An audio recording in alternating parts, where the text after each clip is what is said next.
এই যে পয়লা বৈশাখ আসতেছে না, আপনি বলেন আল্লাহ এই গত বছর যত গুনাহ করেছি মাফ করে দাও, আগামী বছরটা নতুন বছরটা আমার জন্য ভালো করো। এই ধরনের দোয়া করলে ভালো হইতো না? আচ্ছা, তা না করে কি করা হলো? মঙ্গল প্রদীপ জ্বালানো হলো, রাখি বন্ধন বাঁধা হলো, উলুধ্বনি দেওয়া হলো, কপালে তিলক পরা হলো, মেয়েদের গালে যুবক ছেলেরা উল্কি আঁকায় দিল। এটা কি আমার সংস্কৃতি? বলেন, এটা আমার সংস্কৃতি?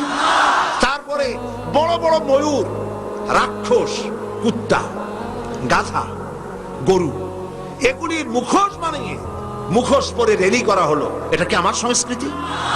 বছরের পয়লা দিনে মুখোশ পরার সম্পর্ক কি আমি বুঝি না।